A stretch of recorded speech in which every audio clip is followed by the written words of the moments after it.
देखो, हम बात कर रहे हैं मैट्रिमोनियल लॉज की, ठीक है। मैट्रिमोनियल लॉज जो हिंदू के हैं वो बेसिकली गवर्न होते हैं हिंदू मैरिज एक्ट 1955 से, ठीक है। 1955 का कानून है, उससे हिंदू मैरिज एक्ट के अंदर दो हिंदूज के बीच में, अब हिंदू में जैनी भी आते हैं, सिख भी आते हैं, कई सारी कैटेगरी, ये नहीं कि खाली हिंदू जो स्ट्रिक्टली है वही हिंदू में आएंगे, तो हिंदू में कई सारी कैटेगरी आती है, ठीक है।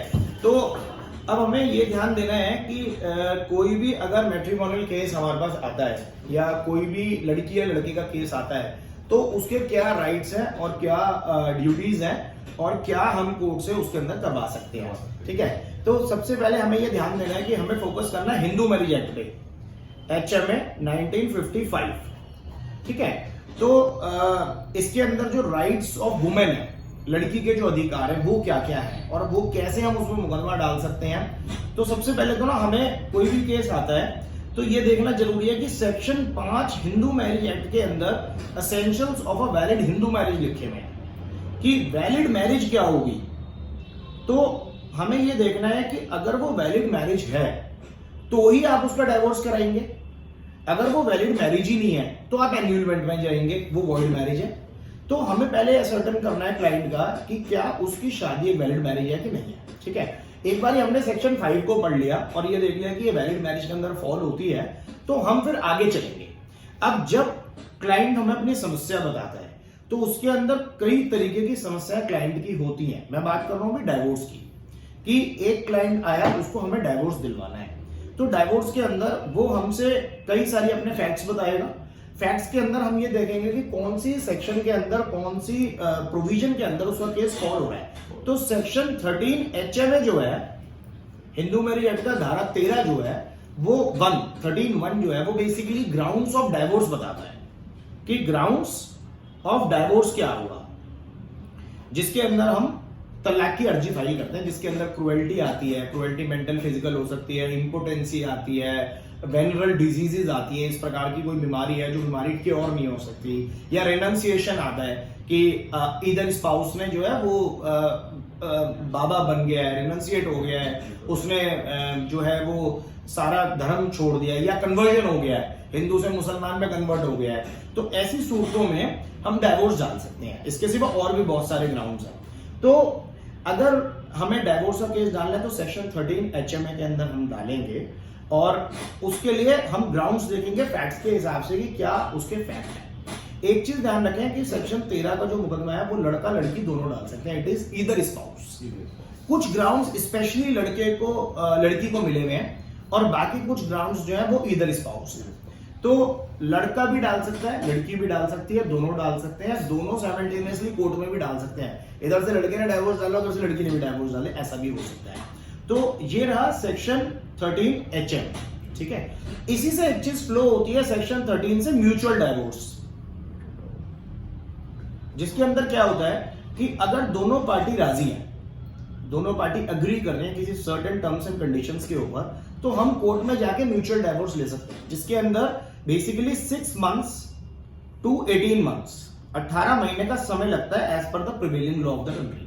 6 महीने से 18 महीने का कूलिंग पीरियड कोर्ट देती है दोनों पार्टीज को समझने के लिए कि दोनों पार्टी आपस में कोशिश करें साथ रहने की।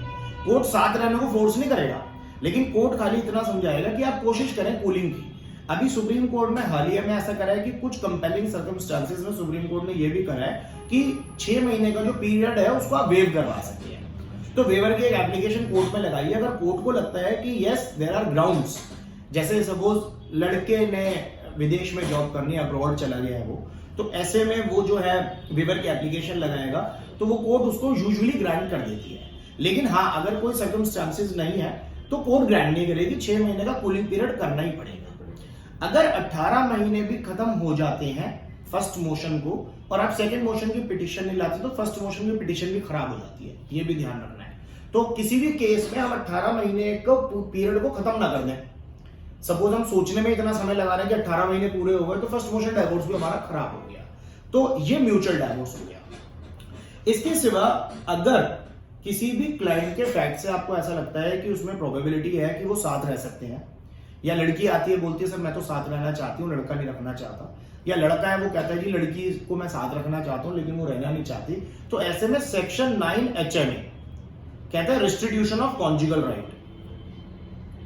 रिस्टिट्यूशन ऑफ कॉन्जुगल राइट, मतलब कि आप कोर्ट के अंदर एक अर्जी लगाएंगे, पिटीशन लगाएंगे, वही फैमिली कोर्ट्स के अंदर पिटीशन लगाएंगे और आप कोर्ट से ये कहेंगे कि साहब मेरा जो अदर पार्टनर है वो मुझे छोड़ के चला गया है और विदाउट एनी रीजंस छोड़ के चला गया है, तो आप कृपया उसे बोलें कि मेरे साथ आके वो रहे, बिकॉज उसने मेरे साथ शादी करी है। तो ऐसे में आप सेक्शन 9 का दावा डालेंगे। इसके सिवा अगर आपको ऐसा लगता है कि शादी का जो रिलेशन है हम कुछ टाइम के लिए होल्ड करें और उसके बाद हम दोबारा से साथ रहें, तो ऐसे में आप सेक्शन 10 में जाके जुडिशियल सेपरेशन भी ले सकते हो। जुडिशियल सेपरेशन बेसिकली ये सेपरेशन है कि जिसके अंदर आप कोर्ट से ये रिक्वेस्ट करते हो कि सर मेरे को ना कुछ टाइम के लिए ना अलग कर दें, मतलब अभी हमारे बहुत सारे डिस्प्यूट चल रहे हैं, बहुत सारी प्रॉब्लम्स चल रही हैं, मुझे ऐसा लगता है कि दोनों थोड़ा सेपरेट रहेंगे तो हमारे को कूलिंग मिलेगी और शायद हमारा रिश्ता दोबारा से चल पड़े। तो कोर्ट जो है ऐसे में 6 महीने से 18 महीने का जुडिशियल सेपरेशन का टाइम भी दे सकती है, ठीक है। तो सेक्शन 10 के अंदर ये है। अब बात करते हैं सेक्शन 11, 12 जो कि है वॉइड और voidable marriage, void and voidable marriage. ये कैसी मैरिज है? जैसे सेक्शन 5 जो एसेंशियल्स ऑफ हिंदू मैरिज है वो फॉलो ही नहीं हुआ, तो वो मैरिज कौन सी हुई? वॉइड मैरिज हो गई। मतलब वो वॉइड एब इनिशियो, उसको कोई भी पार्टी चाह के भी क्योर नहीं कर सकता। मतलब लड़की चाहे कि कह कोई बात नहीं मेरा सही चल रहा है, सपोज हिंदू के अंदर स्पिंदास जो होते हैं जैसे मामा चाचा के बच्चों में शादी नहीं कर सकते, तो अब सपोज ए ने बी अपने चाचा की बेटी से शादी कर ली, तो क्या वो वैलिड मैरिज है? तो वो नहीं है, बिकॉज वो तो स्पिंदा है या वो उसके रिलेटिव के अंदर है और तो बहन के रिश्ते में आती है, तो ऐसी मैरिज को वैलिडेट नहीं कर सकते। तो ये सेक्शन 12 में वॉइड मैरिज की कैटेगरी में। लेकिन वॉइडेबल मैरिज क्या है? सपोज 21 साल शादी की उम्र है और 2 महीने पहले ही लड़के से शादी हो गई, 2 महीने बाद सब्सिक्वेंटली वो टर्न डाउन 21 का हो गया, तो इस मैरिज को consent of both the party से हम चला सकते हैं। तो दिस इज वॉइडेबल मैरिज की which can be broken up on the instance of a party. अगर लड़की बोले नहीं तू तो 2 महीने छोटा था, मैं तो शादी नहीं करती, ये शादी एनुअल होनी चाहिए, तो then we can go for a annulment of marriage. इसके अंदर हमें एक चीज ध्यान देने वाली है कि सेक्शन 14 HMA जो है वो ये बोलता है कि कोई भी पिटीशन डाइवोर्स की 1 साल से पहले कोर्ट में नहीं ला सकते। शादी हुई है आपकी 1 जनवरी 2021 को, अब आप 2 जनवरी 2022 से पहले आप पिटीशन नहीं ला सकते कोर्ट के अंदर। Yes, no marriage can be broken up before 1 year of the marriage. Now provided, भाई सपोज एक लड़की शादी होके गई और उसको उसके पति ने पहली रात को ही पीट दिया, तो अब वो क्या करेगी जी? वो 1 साल का इंतजार थोड़ी करेगी। तो सेक्शन 14 का एक प्रोवाइजो है, वो ये कहता है कि in case of extreme hardship the court with the permission of the court a petition can be filed before 1 year। 1 साल से पहले एक्सट्रीम हार्डशिप के केस में पिटीशन फाइल हो सकती है, बनस्पत कोर्ट जो है परमिशन देगी उसमें। तो अब हम क्या करेंगे? हम अपनी पिटीशन फाइल करेंगे, लेकिन सेक्शन 14 की एप्लीकेशन हम साथ में लगाएंगे और कोर्ट से रिक्वेस्ट करेंगे कि सर एक्सट्रीम हार्डशिप का केस है, इसे पीट दिया गया है, इसको जला दिया गया है, तो इसके साथ बहुत ज्यादा क्रुएल्टी हो गई है, 1 साल वेट नहीं कर सकती है। तो in that kind of cases where the court grant a special permission, वहां पे सेक्शन 14 के प्रोवाइजो के अंदर एक प्रोविजन है जहां पे आप कोर्ट से स्पेशल परमिशन लेके केस फाइल कर सकते हैं। तो हमें बहुत सारे लोगों को ये डाउट रहता है, बहुत सारे क्लाइंट्स को कई वकील गलत सूचित भी कर देते हैं कि 1 साल से पहले तलाक नहीं होगा, तो बहुत सारे क्लाइंट क्या करते हैं? बैक डेट में शादी के कार्ड बनवाने शुरू कर देते हैं कि 1 साल पुराना शादी का कार्ड बनवा लो, तुम्हारा तलाक का मुकदमा मैं डाल दूंगा। तो ये चीज गलत है। आप अगर जेन्युइन केस और एक्सट्रीम हार्डशिप है तो उसको आप करंट डेट में ही करें, 14 के प्रोवाइजो के हिसाब से कोर्ट से परमिशन सीख करें, कोर्ट आपको परमिशन देगी। तो ये चीज हमें हिंदू मैरिज एक्ट में ध्यान रखनी है, ठीक है। क्रुएल्टी जो है हिंदू मैरिज एक्ट में 2 प्रकार की बताई गई है, मेंटल और फिजिकल। फिजिकल क्रुएल्टी वो क्रुएल्टी जिसमें मारपीट हुई है और चोट फाट आई है किसी को, और mental cruelty is case to case. जैसे अगर शादी के बाद महिला बच्चा पैदा करने के लिए मना करती है तो किसी बॉम्बे हाई कोर्ट ने बोला है कि ये भी क्रुएल्टी है। शादी के बाद महिला जो है वो ये कहती है कि अपने माँ बाप को छोड़ दे और मेरे साथ अलग घर में रहे, वो भी क्रुएल्टी की कंसिडरेशन में आया गया। अगर शादी के बाद लड़का जो है वो एक्स्ट्रा मैरिटल अफेयर्स में है तो वो लड़की के लिए क्रुएल्टी है। तो ऐसे कई सारे एग्जांपल्स हैं जिसके अंदर ये पता लगता है कि मेंटल क्रुएल्टी क्या है। तो ये हमारा हिंदू मैरिज एक्ट है। हिंदू मैरिज एक्ट की जितनी भी धाराएं मैंने बताई हैं उसमें लड़का भी फाइल कर सकता है, लड़की भी फाइल कर सकती है।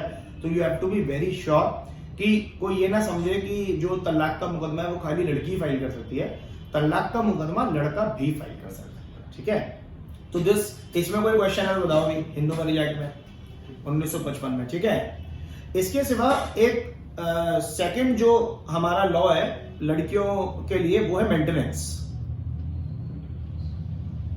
अच्छा, इसके अंदर एक हिंदू मैरिज एक्ट के अंदर मैं एक इंपॉर्टेंट चीज और बता देता हूं कोर्ट की दृष्टि से कि कोई भी कानून अगर है तो उसमें मेंटेनेंस का प्रोविजन, मैट्रिमोनियल जितने भी लॉज है ना सब में मेंटेनेंस का प्रोविजन या लिटिगेशन एक्सपेंसेस का प्रोविजन या कॉम्पनसेशन का प्रोविजन होता ही है। तो ये हमेशा ध्यान रखें कि आप कोई भी केस डाल रहे हैं, चाहे वो मेंटेनेंस है, चाहे वो डिवोर्स है, चाहे वो रिस्ट्रिक्शन ऑफ कॉन्जुगल राइट है, चाहे वो डोमेस्टिक वायलेंस है, कुछ भी है, उसमें कहीं ना कहीं मेंटेनेंस का या कॉम्पनसेशन का एंगल होगा ही होगा। तो section 24 HMA, section 24 Hindu marriage act जो है वो लिटिगेशन एक्सपेंसेस और आपके मेंटेनेंस के एक्सपेंसेस की बात करता है। और सेक्शन 25 जो है वो परमानेंट एलिमनी की बात भी करता है। तो अब अगर हमने ये बोला कि केस जो है दोनों पार्टी फाइल कर सकती है, लड़का भी लड़की भी, तो क्या मेंटेनेंस की एप्लीकेशन सेक्शन 24 में लड़का लगा सकता है? बिल्कुल लगा सकता है। अगर लड़की ज्यादा कमाती है और लड़का कम कमाता है तो लड़का भी सेक्शन 24 की अर्जी कोर्ट में लगा सकता है और ये कह सकता है कि मेरे को मेरी बीवी से खर्चा दिलाया। ऐसी लड़की भी, अगर लड़के ने सेक्शन 13 का केस फाइल करा डाइवोर्स का, तो लड़की उसमें सेक्शन 24 की एप्लीकेशन लगा सकती है और ये कह सकती है कि मेरे को खर्चा दिलाया जाए। तो क्योंकि इधर स्पाउसेस का केस है तो कोई एक भी फाइल करेगा तो दूसरा उसका बेनिफिट ले सकता है। सपोज लड़की ने डाइवोर्स फाइल करा, कोर्ट के अंदर बोला जी क्रूएल्टी है, मेरा हस्बैंड मुझे मारता पीटता है, शराब पीता है, झगड़े करता है, मैं तो उसके साथ नहीं रह सकती।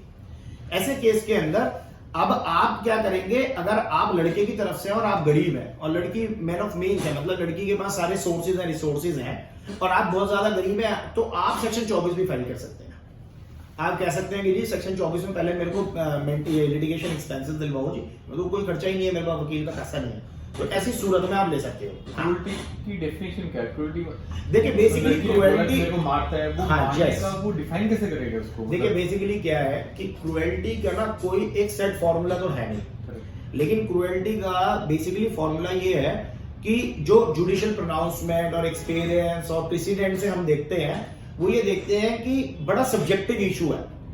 भाई आपका गाली देना मुझे हो सकता है गवारा हो सकता है आपकी किसी और एक्स पर्सन को गवारा ना हो, तो वो भी क्रूएल्टी में आ सकता है। तो कोर्ट को ना बड़ा इंस्टेंटली, बड़ा कीनली एक एक चीज को ऑब्जर्व करना पड़ता है कि क्रूएल्टी की डेफिनेशन में क्या आता है और क्या नहीं आता।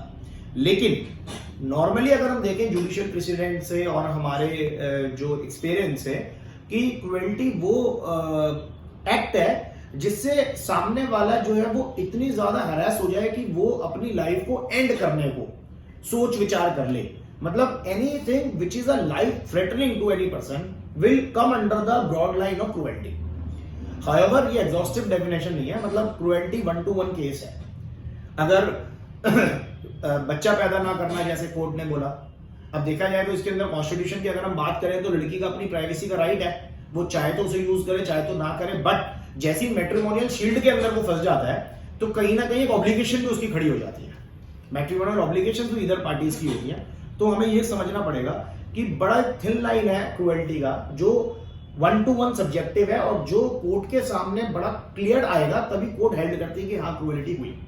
तो बहुत टफ है क्रूएल्टी को प्रूव करना, बट ये है कि हाँ जिन केसेस के अंदर आजकल तो इलेक्ट्रॉनिक एविडेंस आ गई, आजकल तो बहुत तरीके के प्रूफ्स आ गए, फोटोग्राफ्स हैं, वीडियोस हैं, सीसीटीवीज हैं, उसको कोरोबोरेट करके उसको रिलेट करके आप क्रूएल्टी प्रूव भी कर सकते हैं। तो इस तरीके से क्रूएल्टी प्रूव हो सकती है। वैसे काफी केसेस में क्या होता है जब लड़की पिटीशन फाइल करती है अपना डोमेस्टिक वायलेंस का या फिर सेक्शन 125 मेंटेनेंस का, कोई प्रूफ नहीं होता लड़की के पास। हाँ। और वो मतलब क्रूएल्टी के लिए मतलब कि लड़की के ऊपर फाइल करती है। देखिए बेसिकली क्या है कि क्योंकि मेंटेनेंस फ्रॉम है, क्योंकि उसको मेंटेनेंस चाहिए लड़के से, इसलिए वो क्रूएल्टी भी उसके ऊपर मतलब एलिगेशन मतलब पुट कर रही है। देखिए 100% केस में ऐसा नहीं है। देखो लॉ क्यों बनता है हमारे देश में? कोई भी कानून तब बनता है जब एक सोशल नीड होती है, ठीक है। आज से आप बात करें 1973 से पहले सीआरपीसी नहीं था, 1860 से पहले आईपीसी नहीं था, 1955 से पहले हिंदू मैरिज एक्ट नहीं था, एक हिंदू 4 शादी भी कर सकता था, कोई बार नहीं था उस पर। जब एक समाज की नीड उत्पन्न हुई, जब एक नीड बनी, तो उससे एक लॉ लेजिस्लेशन बना, बिल्स बने, कमेटी हुई, पार्लियामेंट्री डिस्कशंस हुए, फिर एक लॉ एमिनेट हुआ। ठीक है, अब जब कोई भी एक लॉ आता है और हम एक फ्रेमवर्क बनाते हैं तो उसका मिसयूज भी होता है। जैसे अभी मैं आपको 498 406 में आगे बताऊंगा कि मिसयूज कैसे करते हैं और उसके ऊपर सुप्रीम कोर्ट ने क्या हेल्ड कर दिया। तो मिसयूज तो उसका पार्ट एंड पार्सल है और इस चीज से कोर्ट भी अछूती नहीं है, कोर्ट को पता नहीं, ये सब पता है कोर्ट को कि मिसयूज हो रहा है। लेकिन अगर हम आर्टिकल 15 को देखें और हम ये देखें कि वुमेन एम्पावरमेंट के दृष्टिकोण से हमें क्या सही लगता है, तो आप देखेंगे कि अभी भी हमारा देश उतना ज्यादा कंपैरेटिवली डेवलप नहीं हुआ है जहां पे वुमेन्स को इक्वल राइट मिल जाती है। तो कहीं ना कहीं लॉ की अभी जरूरत है। आप ये देखिए कि अभी भी इतने एफिडेविट आने के बाद, कुसुम शर्मा का दिल्ली हाईकोर्ट का एक एफिडेविट आया कुसुम शर्मा जजमेंट में कि दोनों पार्टीज अपनी इनकम एंड एसेट्स को डिस्क्लोज करें। उसके बाद अभी रिसेंट में सुप्रीम कोर्ट ने रजनीश नेहा की एक जजमेंट दी जिसके अंदर सुप्रीम कोर्ट ने लिखा कि दोनों पार्टीज की टेंडेंसी होती है झूठ बोलने की। सुप्रीम कोर्ट को लिखना पड़ता है, मतलब हम लोग लीगली तो स्ट्रांग है ही नहीं, हम मोरली भी स्ट्रांग नहीं है। तो अगर दोनों पार्टी कोर्ट के सामने अपना सच्चा केस लेके आए तो शायद इन लॉज की जरूरत ही ना पड़े, क्योंकि मैट्रिमोनियल, देखिए हिंदू मैरिज एक सेक्रेमेंट है, it is a solemnisation, it is not a contract, कोई ऑफर एक्सेप्टेंस नहीं है किसी तरीके की। यहाँ पे ये तो एक सोलेमनाइजेशन ऑफ मैरिज है जो डिवाइन लॉ है, जो it is a pious relation. तो पायस रिलेशन के अंदर भी कोर्ट कचहरी को इंटरफेयर करना पड़ता है, तो वो इसलिए करना पड़ता है कि पार्टीज जो है वो कोर्ट में आके झूठ बोलती हैं। अब जब झूठ बोलती हैं तो जज के पास क्या ऑप्शन है, वो लॉ की तर्ज पे डिसाइड करेगा। यस, इनोसेंट्स भी कई बार फंस जाते हैं। अब एंट्री मेंटेनेंस के जितने भी प्रोविजन है उसके अंदर लड़की कितनी भी सही हो, लड़का कितना भी सही हो, कोई कितना भी गलत हो, बट एंट्री मेंटेनेंस तो बंदनी है, उसको कोई रोक नहीं सकता। खाली इतना वेरिएशन रह जाता है कि अच्छा वकील है तो थोड़ी कम करवा लेगा, थोड़ा नॉर्मल वकील है तो वो नहीं ध्यान देगा, तो एक नॉर्मल मेंटेनेंस बन जाएगी उस केस के अंदर। ठीक है, बट इनिशियली आपको रिपरकशन तो सहने पड़ेंगे, but at the end of the day case has to be prove. चाहे वो लड़की का केस है चाहे वो लड़के का केस है, अगर प्रूफ्स नहीं है तो वो केस डिसमिस ही होगा। चाहे वो कितना भी आपने एंट्री मेंटेनेंस ले लिया, चाहे आपने कितना भी during the proceedings harassment cause कर दिया, but ultimately at the end of the day वो केस तो आपने हारना ही है अगर आपकी केस में दम नहीं है। जस्ट टू से कि मतलब जैसे क्रूरटी हुई है, जस्ट टू से कि मैं मारता था, पीटता था, कोई 100 नंबर की कॉल नहीं है, कोई रिटेल में कंप्लेंट नहीं, कुछ नहीं है, जस्ट आपने फाइल कर दी डोमेस्टिक एक्ट की, मतलब ये मेरे साथ मतलब कंप्लेंट करता था। बिकॉज हम लोग अभी अपने डे टू डे रूटीन में देखते हैं काफी केसेस आते हैं हमारे पास, तो बेसिकली 90% यही मतलब आता है, लड़की कहते हैं कि अगर इसने कुछ मेरे ऊपर मैंने पीटा है तो डाउन द लाइन 10 इयर्स में 5 साल में कभी तो इसे कोई कंप्लेंट की होगी, बट नहीं, जस्ट टू फिर उसका एप्लीकेशन आता मतलब लड़की की तरफ से कि मेरे नाम प्रॉपर्टी करो, ये करो, अदरवाइज मैं फिर 498 में या मैं मतलब डोमेस्टिक में जाऊंगी। मैंने कहा कि बहुत मिसयूज ऑफ लॉ तो है, इसमें कोई सोच नहीं है। जुडिशियल ऑफिसर्स भी इस चीज को जानते हैं, हमारे पॉलिटिशियंस भी इस चीज को जानते हैं, 99% लॉयर्स भी इस चीज को जानते हैं कि मिसयूज है। But then what is the remedy जो है? The remedy is only to defend that case. आप उस केस को लड़िए। अगर आपको लगता है कि साहब केस के अंदर झूठ बोल रही है तो आप लड़िए। 340 CRPC एक बड़ा रेलेवेंट प्रोविजन है। 340 CRPC 1973 का जो कानून है वो ये कहता है कोर्ट में झूठा एफिडेविट देना। अभी आप देखिए कोई भी पिटीशन फाइल होती है कोर्ट एफिडेविट फाइल करवाती है, लड़की से भी करवाती है, लड़के से भी करवाती है, हर चीज एफिडेविट पे जाती है कोर्ट में। लेकिन कितने लोग हैं जो 340 फाइल करके बोलते हैं कि झूठ बोला। अगर आपको लगता है कि लड़की झूठ बोल रही है, उसकी एलिगेशंस गलत है और आपके पास उसके लिए प्रूफ है, तो आप 340 के अंदर लड़की के ऊपर मुकदमा डालिए, या लड़का का केस है तो लड़के पे मुकदमा डालिए। तो लॉ में रिकोर्स है, रिकोर्स ना लेना हमारी प्रॉब्लम है। हाँ, विडंबना ये है कि क्योंकि ये प्रो वुमेन लॉज है तो कहीं ना कहीं महिलाओं की सुनवाई है, कहीं ना कहीं इनिशियली उनकी जो कंप्लेंट के प्रोसीजर्स है वो फास्टर है, लड़के के ऊपर वो कंप्लेंट डल जाती है तो वो। लेकिन एज अ डिफेंस लॉयर अगर मैं बोलूं तो खाली केस फाइल होना जजमेंट नहीं आ गया जो हम लोग सोचते हैं। हम लोग तो सोचते हैं केस फाइल हो गया, CAW सेल से नोटिस आ गया हमारा, यार अब तो खत्म हो गया मामला, अब तो वुमेन सेल का केस हो गया, अब तो FIR हो गया। ऐसा नहीं है। आप ये देखिए हमारे देश में कन्विक्शन रेट कितना है, 3 से 4%। 100 FIR होती है तो 3 लोगों को सजा होती है 3 FIRs में, तो ये कन्विक्शन रेट है हमारे देश के अंदर। तो बाकी जो 97% या 96% है वो इनोसेंट ही तो है, या तो उन्हें बेनिफिट ऑफ डाउट मिलता है या वो इनोसेंट हो जाते हैं। तो कितना कन्विक्शन रेट है हमारे देश में? तो ये चीज भी हम लोगों को समझनी पड़ेगी, ठीक है।